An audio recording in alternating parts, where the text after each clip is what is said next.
if you would say like you're not nervous in such a situation where you want to, I don't know, get the first kiss or ask her for a number or something like that. I think if you're completely cold in a situation, not feeling any emotions or anything like that, I think I don't know if that is even possible or if that would be a good thing, because then like it probably doesn't mean anything to you if you're not at least thinking about the risk of like it not working out or whatever. Are you a single, shy nerd struggling to find a player too? If you're still trying to figure out the skills you need, here's a tutorial to get to the next level. Learn from experts and fellow nerds who found their partners, the mistakes they made, and how they still ended up together, with no cheat codes. I'm Alex Goldstein, and this is the Roll to Date podcast. Hey everyone, I'm Alex, and I help nerds with their dating anxiety. Today I bring you Steven, a nerd who found his player too, and we're going to talk about how they ended up together. The idea is to address some of your questions, dispel some myths, and hear about the many different ways that nerds can find real relationships. Steven, thank you so much for coming. Hey Alex, thank you so much for inviting me. So I know you met Christine a long time ago. Mm-hmm. And so my question would be, what made you a nerd back then? That's a very good question. So in the time when I met Christine, I was studying computer science. So I would say what classifies me as a nerd back in the days was mainly two things. First of all, my interest and my affection for computer science, for math, for science, for studying, hiding like at my little programmer cave, so to speak, to learn and do all the homeworks and stuff. The other part would be my interest for board games, for also computer games when I was in teenage years. So I played actually a lot back in the days, yeah. I also know that you got into D&D a while back during COVID. That's actually how I found out that you were one of us. Because we're like, hey, want to play D&D? And I'm like, sure, if we find a DM. We never did, but it happens. Maybe next time. So where does your story with Christine start? That's a good question. And there is a starting period, how I would call it. It's actually I would consider it to be a pretty standard or pretty boring start, if you will. So the two of us basically grew up in a small, tiny village in Germany. So 600 people living there. More farm animals than people really. So you can imagine the amount of young people in the age range that you would consider for a partner is rather small, I would say. Like, did you meet her from birth pretty much? No. And I think I was in the 4th grade and she was in the 1st probably. So she was like 6 and I was 9 or so. But you can imagine like when you start to grow up and you start to spend more time with friends outside of school and so on, like, I don't know, in the age of 14, 15, 16, 17, when you start to like do more with friends, go to parties and stuff. That was the time basically where we met each other. Friends were giving some like little events or so. We were just hanging around playing games or I don't know, even playing Xbox Call of Duty with like a split screen and stuff on a tiny monitor, And then at some point, girls become more interesting. So we would invite them over and they were joining us. And then they were like, holy shit, what are you guys doing there? This is so boring. And then, eventually you will kind of hang around a little bit more. And yeah. She was not part of the like nerdy type. I would say no. Okay. I think neither of the girls were. And I would even say like, I think at the end of the day, it probably comes down to a level of like perception or what you think about yourself. Like I never really considered myself to be like a super strong nerd or outsider or anything like that. I knew I had like high interests in these topics. But I didn't really consider myself to be like a fully fledged hardcore nerd in a sense. So I think that somewhat helps like when you have like a good like a constructive thinking about yourself, that you also radiate that out. So if you think like, hey, I'm an outsider, then probably folks are more like radiating that out as well. And I think that helped for all of us in that group. Yeah. Yeah. Yeah, because I've heard many people say like that they're afraid of showing their interests because their person might be like, oh, that's so nerdy or like that's so boring or whatnot. Right. And I love that she knew that side of you that she didn't share. Mm-hmm. And still you guys became friends and eventually started dating. Right. Right. I think it comes down to being authentic in the end of the day. Mm-hmm. Why should you kind of present yourself in a different light? And kind of create something artificially that is not there, or you want to hide something. I mean, at some point your partner will, or the person you're interested in will kind of find out about your interests or whatever, and then kind of I don't know, becomes maybe a little bit awkward or something like that. But like if you're just the way authentic how you are, I think that's the best thing you can do. Yeah, I mean, you guys had other stuff to share other than that. It's not like that was your Exactly. whole life. That was part of it. And Hmm. she accepted you with that included. Exactly. Exactly. And then at some point, um, we kind of started calling and texting a little bit more on like a friendship level. And I think that's the first time when like the awareness for each other like improved greatly. Yeah. But you were just texting as friends. Like you were not really thinking of pursuing anything. Yeah. At this point, I would consider texting as friends. We had like even a little SIM card that was super special because calls were like super cheap, like I don't know, a few cents per minute or whatever. We even had to pay like this was back in the days when there were no flat rates yet. So we kind of got both the same SIM card to be able to write text messages and have a call every once in a while and kind of talk about friends in school and I don't know, you name it. Yeah. Cool. So, okay, so you guys are texting just as friends. Hmm. What happens next? What happens next was that I basically moved away into a big city for studying physics, and then after like a couple of months or so, I realized that that I don't really like this subject and don't want to go too crazy into that. And then I switched in semester actually to a computer science degree in yet another town, and um, that led actually to us spending more time again together. Because if I would have stayed in the physics course, I would have not gotten back home to that village as frequently as I did. And so that helped a lot to do that computer science thing. And then on the weekends, basically come back pretty much every single weekend during the first year or so, where we spent a lot of time together then.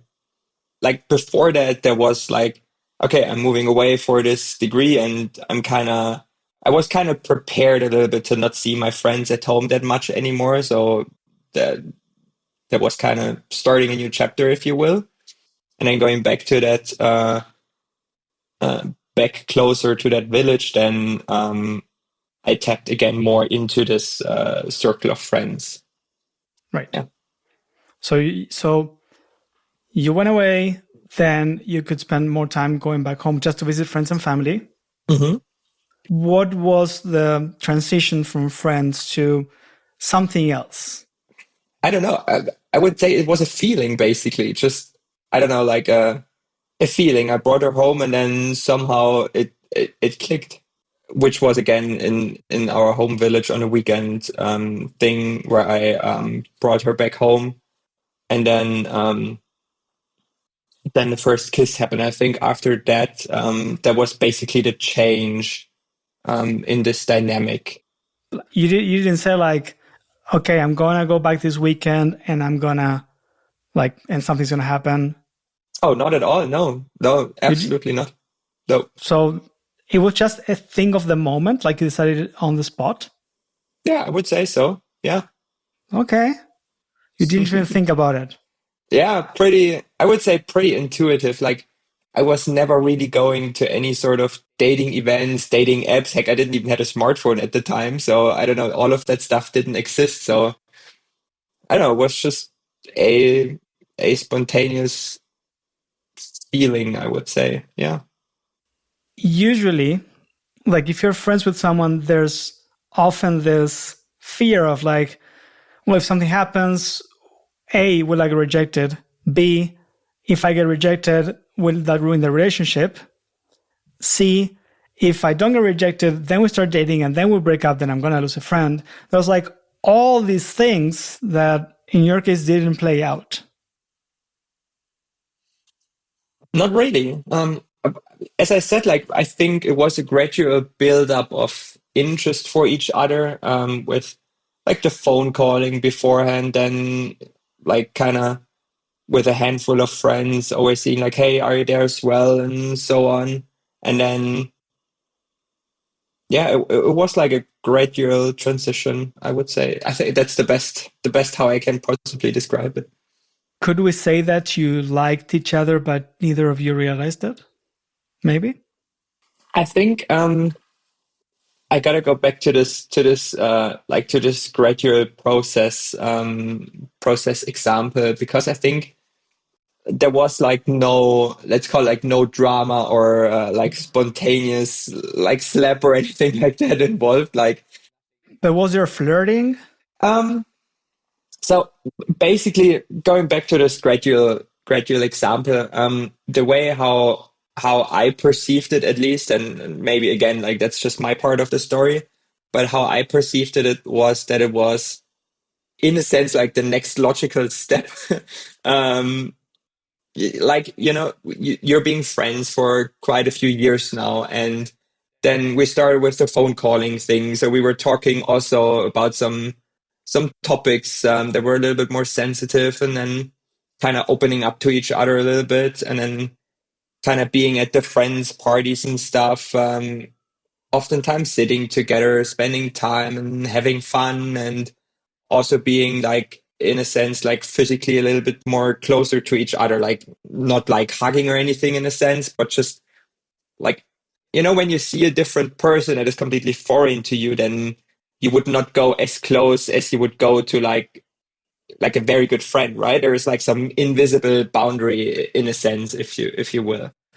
And I think that boundary just got smaller and smaller and smaller gradually over time, so it just felt like the right thing to do at that point. And I think she felt the same. I really like this because it sounds like there wasn't an actual like conscious I don't want to call it a decision, but like effort from your part or from either part to be like, okay, now I'm going to like touch her here, like get closer here and see what she does, and the whole thing. It was just like naturally both of you felt more and more comfortable with each other. Mm-hmm. And it sounds to me like also there wasn't like any flirting of any type, at least based on your story. Not in particular. Like, yeah, when I see people talking nowadays over like dates, I feel like there is like, okay, I'm having this contact on Tinder, or I'm going to like a speed dating event or whatever, and then kind of they try to figure out over the course of a few days or a few events or something like that to kind of push into it, like to do the arm over the shoulder example and kiss her, or I don't know, you name it, right? And I feel like that was not a part at all, because I would say I'm very hesitant in these situations, even like kind of, I would probably say shy in these situations. So I was never like hardly pushing on it or anything. It just gradually evolved and it felt right. It felt good. And then, yeah, it happened. I love that you said that you're shy with that type of stuff, because the way it sounded at the beginning was very secure, very confident, like, yep, I just took her to my place and done, which that's how you felt. But because you like this went through a long time, right? Right. It's not like you were friends and then one night you're like, you know what? I like her. I'm going to bring her to my place and I'm going to make her mine. Right. No, not at all. No. Exactly.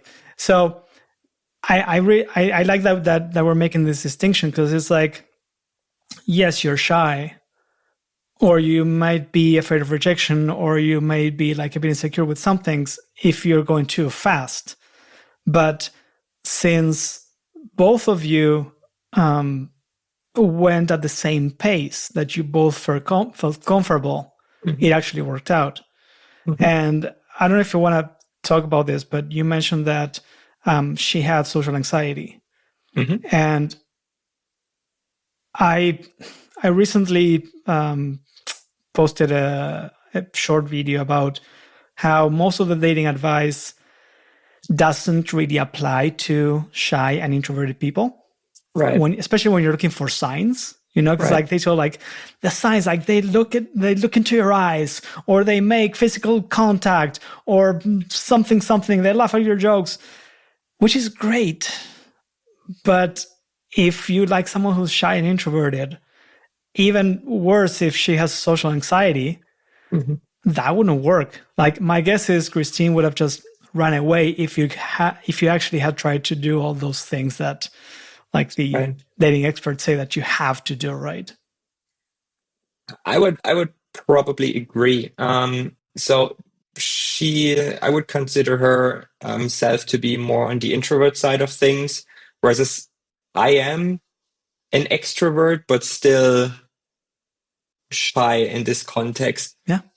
And for her, I think with her social anxiety, which is a good point that you bring that up. She was like introvert and more like kind of staying, I would say, like on the safe side, or more like going slower.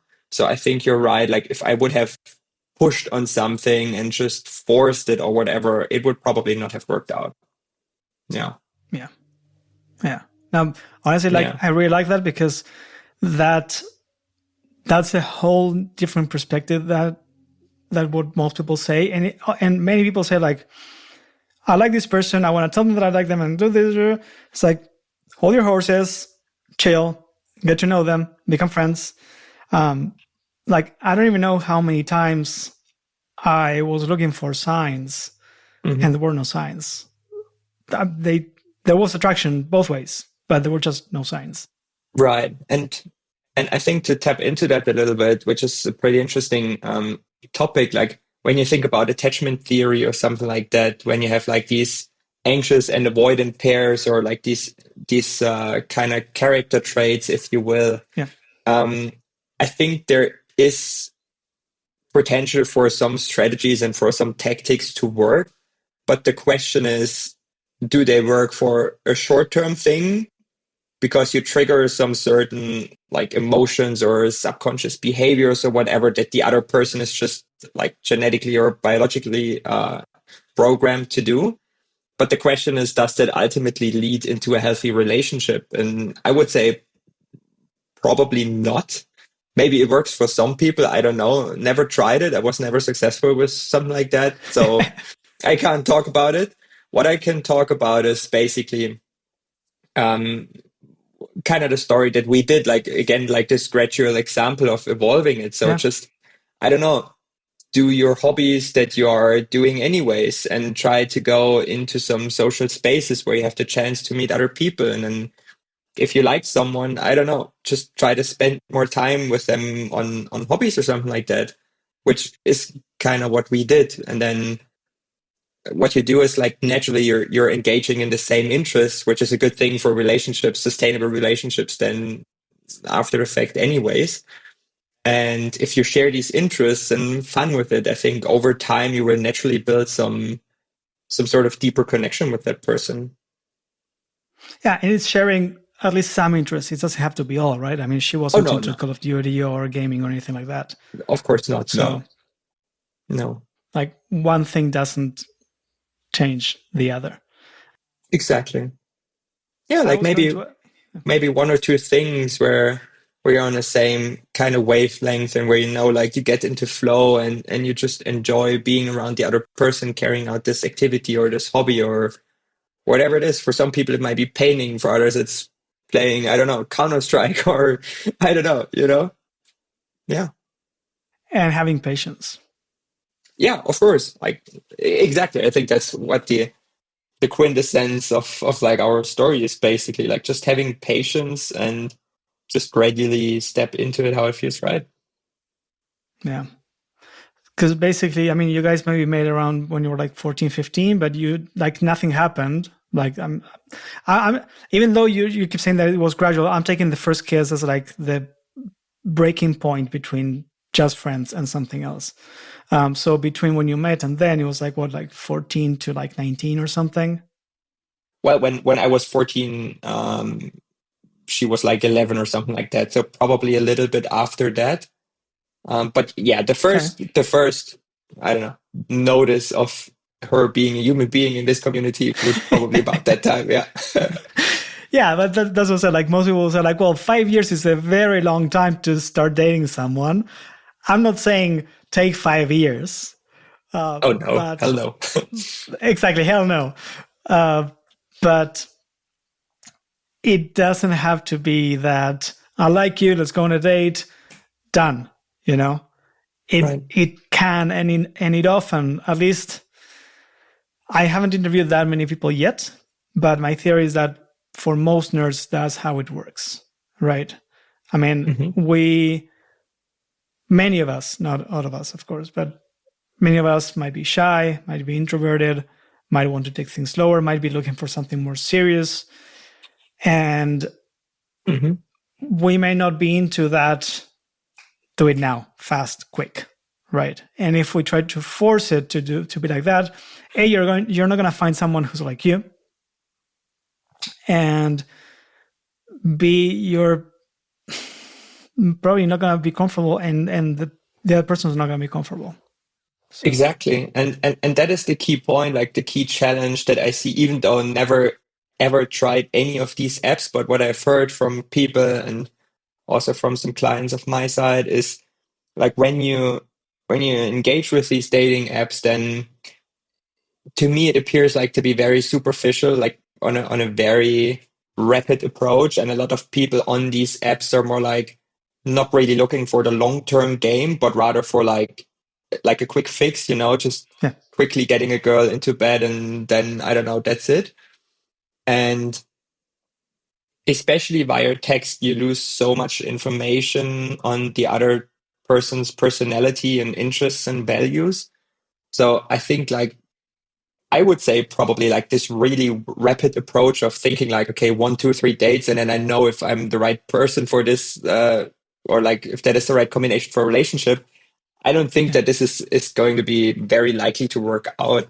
So as I said previously, like just meet the other person and spend time with them, figure out what their interests are, what they value, like what their values are, where they want to get in life, and then you will naturally see somehow if there's like an alignment in a path or if this is like a completely different thing.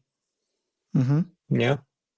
Awesome. I was going to ask you what lessons people could get from your story, but you pretty much summed it up, so I don't think I Yeah. have to.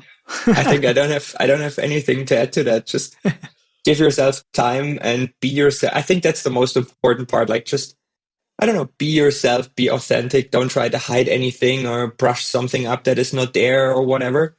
Just, I don't know, engage in the stuff you are, trust yourself enough, be confident to go out and see people and talk to them.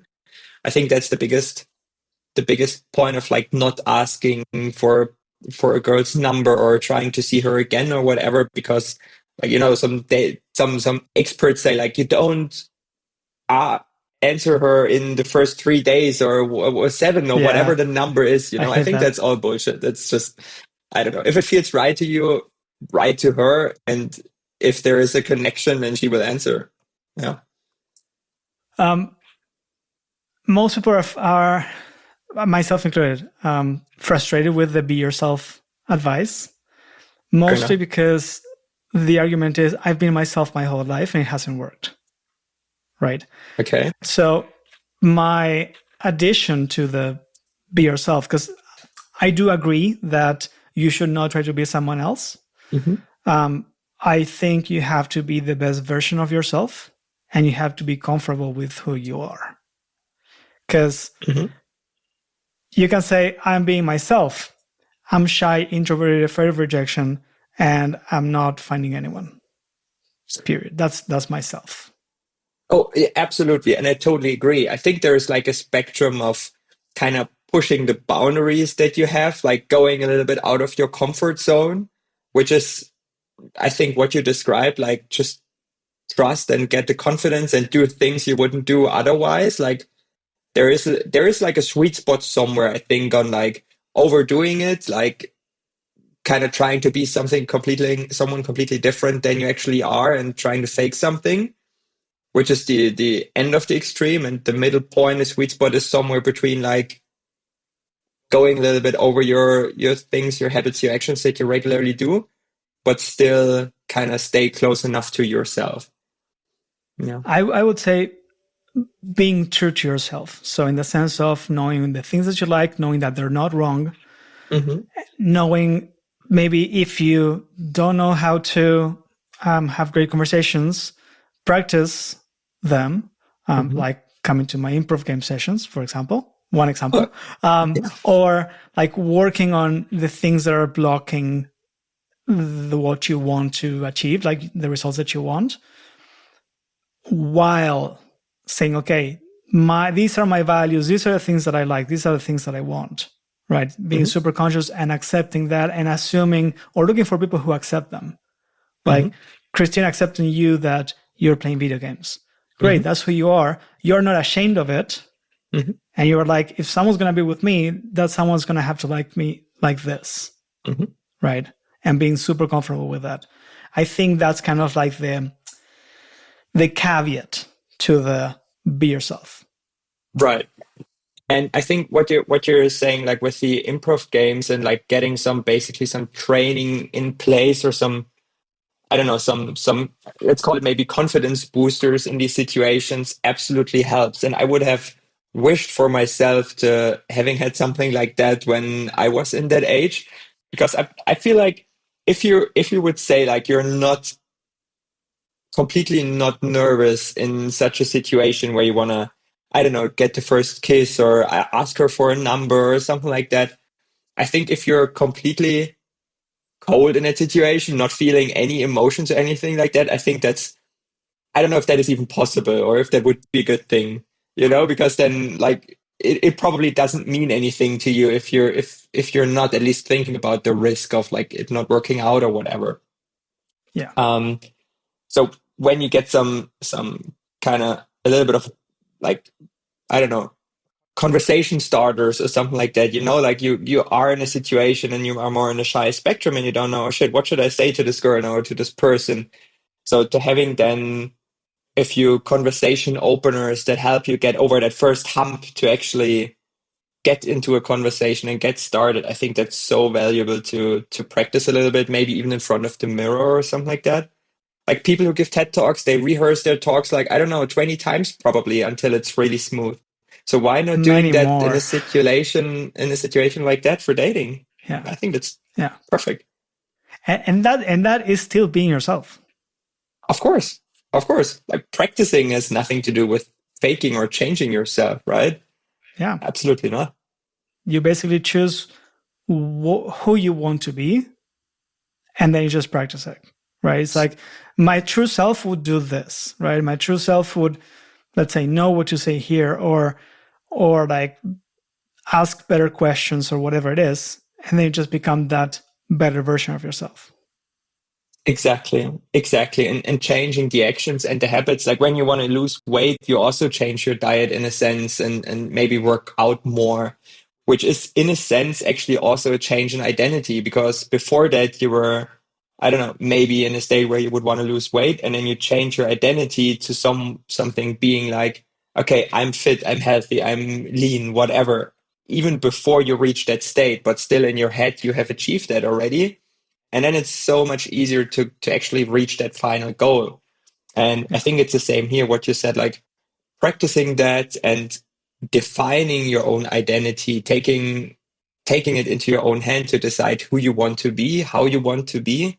It's not faking yourself or anything like that. It's just being honest with yourself and a good reflective behavior. And I think actually that is also a fact that is very attractive for another person, because if you're confident you know where you want to be, what you want to be, and what you want to do, then you also, to link back to the beginning, like you radiate that out. And I think that's an attractive attribute. And that's both for men, women, any gender. It doesn't really matter. Exactly. Like there's the trope of you have to be a confident man to attract a woman versus the trope of, oh, I asked her where she wants to eat and she doesn't know where to eat. Like what both tropes are saying, what both jokes or stereotypes are saying is both sides want someone confident, someone who says, oh, I would like this, you know? And even if you want to play the, let's say, female gender role of I want to be a follower and I want a leader, which it doesn't, you don't have to be a woman to be like that. It's just like the stereotypically female gender role. You can be confident and say, I would like you to find a place to go, plan what to do, etc., etc. Right? And it's still the same thing. It's still being confident. It's still knowing what you want. Exactly. Just asking for what you want or what you need is like communicating your needs is essential part of a working relationship, because if you don't get your needs fulfilled, whatever they may be, then it's also not really sustainable and frustrating in the long run. So even being just accepting what you need, and if even if you need support from your partner because it's not your strength or you don't like to engage with it or whatever, is a strong thing to do in itself. Yeah. So, Steven, just to close up, you do have a business that's kind of related to what I'm doing. Do you want to share about that? Sure. Thanks for asking. So, in my own business, Limitless Sleep, what Christine and I are doing, we're working both together as coaches with K&R and hypnosis to essentially tackle a little bit of these confidence things that we touched on a little bit earlier in our interview. So kind of basically talking a little bit about the triggers that get you into some certain situations where you don't feel like confident about yourself or not trusting in yourself, which is the first part. And the second part is also defining more of where you want to go. Like actually this kind of being aware of your own needs, like what do you like, where do you want to go, what are your values, what is important to you, enabling people essentially to get clear on themselves first before they step into a dating or relationship situation. Awesome.